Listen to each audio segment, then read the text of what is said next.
multiple receivers, can step up and fill the role.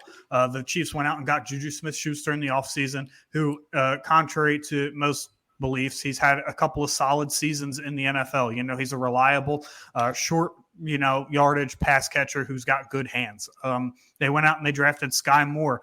I personally think Sky Moore is one of the best talents in the draft. Yes, he played against lesser competition. However, he was in the top 1% of college football in beating man and zone coverage. He was playing against lesser competition, but he's absolutely dominating them to a level that is unfathomable. So, like I said, I think Sky Moore can be utilized in this offense. Now, Andy Reid's struggle has been developing wide receivers over the years. You look at guys like Reggie Brown. You look at Todd Pinkston. You look at James Thrash, his years with the Eagles. You look at Mecole Hardman. You look at all these draft picks that were receivers under Andy Reid teams, and they did not develop well. Andy Reid's best receiver ever was Terrell Owens. Obviously, he did not develop Terrell Owens. It was Tyreek Hill. Tyreek Hill's probably the only guy that, he's drafted and has actually worked out. Deshaun Jackson. Yeah, I mean, Deshaun Jackson was hit or miss.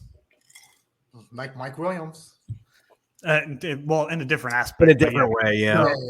So for me, it's all about, how can he develop these receivers? I do like Sky Moore. And Patrick Mahomes is arguably one of the best quarterbacks in the NFL. He has one of the best arms in the NFL. He's grown a lot as a decision maker. Yes, he had a career high in interceptions last year. I'm pretty sure the statistic was 7 of them hit directly off his receiver's hands. I think Tyreek Hill was responsible for quite a few of those, actually, for 4.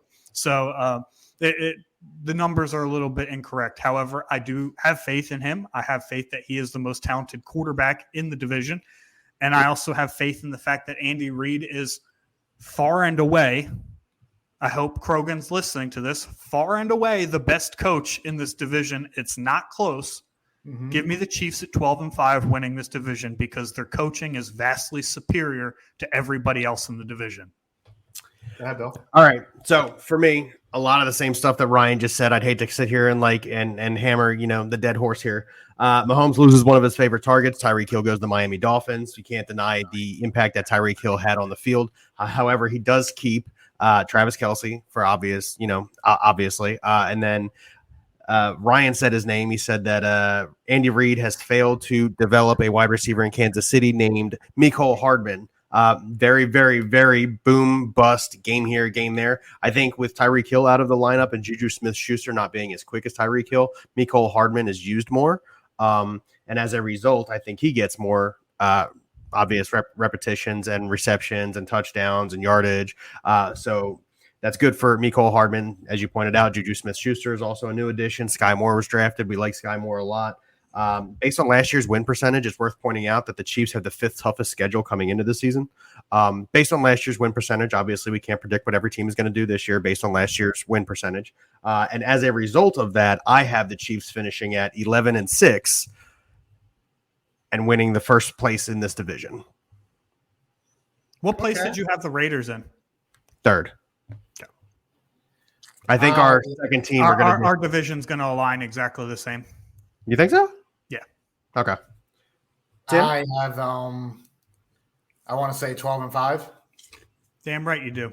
Good job. And you're hired again. They're going to be second in division. At 12-5, you think the Chiefs are again in the division? Yes. Ladies and gentlemen, we're looking for a new podcasting host here at BSA. I agree with Ryan about Andy Reid, and he's probably the best coach in the division, no matter what. Not most probably, he most certainly is. And due to our past experiences with other hosts, we will definitely be drug testing the next one before they come on the show. All right, let's go to the Chargers. Chargers, it is. Did I spell it right, Allie? To be fair, I have Stacy check every spelling I do. Big conhones. All right, now. I'm running through these comments real quick. I'm sorry. Keep up if you can.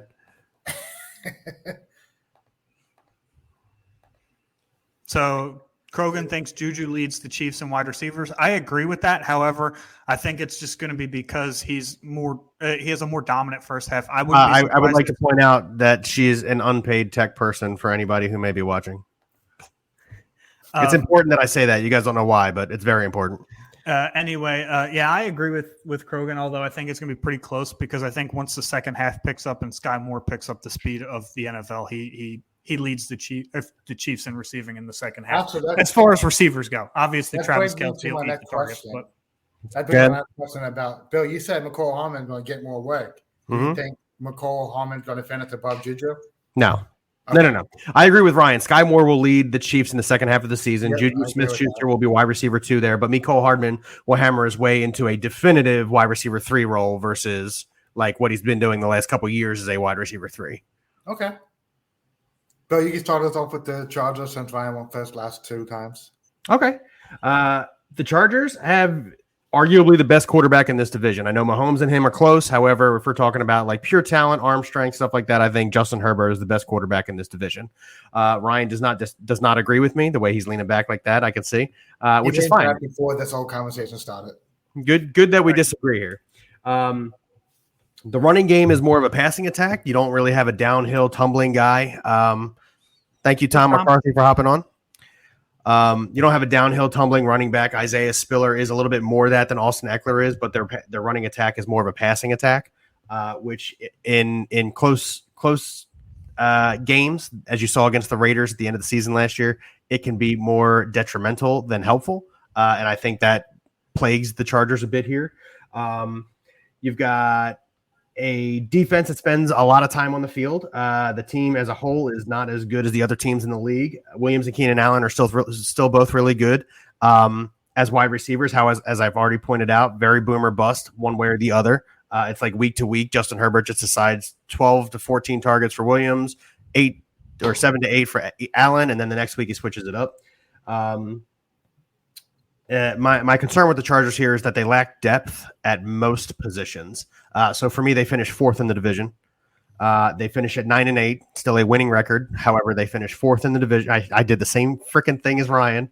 And I want you guys to know that I did this about 2.5 hours ago when I got home from work. So this had nothing. I didn't talk to Ryan. I made this list. I thought about it, sat down, really did it, spent my time on it. And then I wrote another article. I'll get into that at the end. I didn't have a single thing written down. Oh, well, that's good for you. I actually typed stuff in. So much for not winging it. I'm not winging it. I just know everything. All right, go ahead, Ryan. All right. Anyway, no, I'm not done. So because of their lack of depth in the lineup and everything that they've got going on, I think that they just don't hold up to a full season of brutal assault from the rest of the teams in this division. They finished 9-8. I agree with record. I agree with division placement. I think Bill missed the biggest point. It missed the biggest Chargers weakness. Coaching. Brandon Staley. That's fair. That's fair. It was evident in week 17 last year that he was a very brand new coach. Obviously, the Raiders were very willing to tie that game. Now, I could see the Chargers going 10-7. Like I touched on, they made the huge Khalil Mack addition. Him and Joey Bosa are just going to be an absolute terror coming off the edge. It's going to be insane. Derwin James is coming back, hopefully healthy for a full season. He's one of the most talented safeties in football. It all comes down, where it comes down to Derek Carr, really. For the Raiders, it comes down to Brandon Staley as the head coach of the Chargers. How much has he improved? How much has he grown going into his second year at the helm? Is he going to continue to let Justin Herbert let it fly? Which is exactly what he should do. That offense absolutely has to run through Justin Herbert. As you touched on, Mike Williams, very boomer bust, 3rd in the NFL in red zone targets, though. That Keenan Allen is Mr. Consistent. He's not the huge red zone threat that Mike Williams is, but he's going to get his 5 to 6 to 7 catches a game. He's a very consistent, very possession, good route running receiver. And that's exactly the perfect complement to Austin Eckler, who's your short yardage out of the backfield, quick dump off, kind of make a move, make some guys miss. And Mike Williams, who's your boomer bust, big player and red zone guy. They don't have a real tight end. Them and the Broncos don't really have tight ends. They don't utilize tight ends like the other two teams do in this division. So, but I do have the Chargers at 9-8. I think they've improved from last year. However, I just don't, this division's a massacre. And when you're talking about, Andy Reid versus Josh McDaniels versus Brandon Staley, Krogan, brother. I'm just throwing them up. I'm not reading them. I'm not screening them. I'm just throwing them up. I'm not even going to mention that name when we talk about the Broncos because he is irrelevant. And like I said, just comes down to coaching for me. Brandon Staley is going to make the improvements. However, with this division being as tough as it is, I see 9 and 8 and 4th in the division. I could potentially see all 4 of these teams making it to the playoffs. I think it's a realistic possibility. However, I agree with Bill. I do think that only 3 of these teams make the playoffs. I think another team from the AFC North has to make it. And then you could you look at the AFC West or East, and you got New England, you got Miami, who are very good teams. They're both probably going to miss the playoffs. All right. Now, the last benefit for the Chargers is they do have a 4th place schedule, so they probably have the easiest schedule in the division. So I am gonna disagree with you guys and said they're gonna go 13 and 4. God, what? And Help wanted. Help wanted. Like Kev Brand said, the defense is gonna win them a lot of games. I think. I'm about I'll bring to that comment back up. disappear from this podcast faster than Timmy's career did. Watch this. I'm back. But that's why you guys put me on here. Different opinions, right? Yeah, So no kidding. I honestly think the Chargers gonna surprise a lot of teams this year. They lost a lot of games by 1 touchdown last year. They lost a lot of games by 1 touchdown last year. And they improved their defense. Dude, God, man. I always knew Krogan was that guy that just listens to every piece of training camp news. Unbelievable. But I think they're going to go 13 and 4 and finish first in the division. Let's talk about the Broncos for Krogan. Yeah, I mean, I guess we got no other choice because I can't even respond to that stupidity. Yeah, you let's just fired skip off. them, dude. No, I'm just kidding. God. Go ahead. All right, I'll go first. No, Krogan, Yeah, Krogan, you're my boy. You're my boy, Krogan. The Broncos are going to finish second in the division. I think at 11 and 6. I think this division goes perfectly down the row. They had already the best defense in the division, in my opinion. I don't think that changed, even with the upgrades that the Chargers made on defense. Russell Wilson absolutely elevates everybody on that offense. Russell Wilson has not had a relevant tight end since Jimmy Graham's first season in Seattle. So no, Albert will not be relevant. I don't know how to pronounce his last name. I'm not going to try. Albert O will not be relevant, to be honest. Yeah. Here's what happened in Seattle. Tyler Lockett, very relevant. DK Metcalf, very relevant. Running backs and tight ends, not so much. Here's what's going to happen in Denver. Jerry Jeudy, very relevant. Cortland Sutton, very relevant. Javonte and Melvin, semi-relevant. Tight ends, no. So on top of that, Denver has a way better running game than Seattle's pretty much ever had in Javonte and Melvin. So they're just going to run the ball more. The game's not going to be as much in Russ's hands as it was in Seattle, which is sad because it wasn't in Russ's hands at all. They didn't really let Russ cook. But it's going to be the Jeudy and Sutton show. Me personally, I think Tim Patrick and Cortland Sutton were on pace to be the better receivers on this team. But Tim Patrick is obviously out for the season with a torn ACL. So I think it's the Cortland Sutton show. I think he leads the team in targets, receptions, yards, touchdowns, the whole 9. But 11-6, second place, wildcard team. 11-6, second place, same record that I have the Chiefs. However, there will be like a head-to-head situation that the Chiefs are victorious on. So the Broncos finish 11-6, also second place in the division, also make the playoffs. The addition of Russell Wilson is bigger than a lot of the league, I think, realized because of how Russell wasn't used in Seattle the last few years. Like as Ryan already said, it's going to be wide receiver, maybe a little bit of wide receiver, and that running game.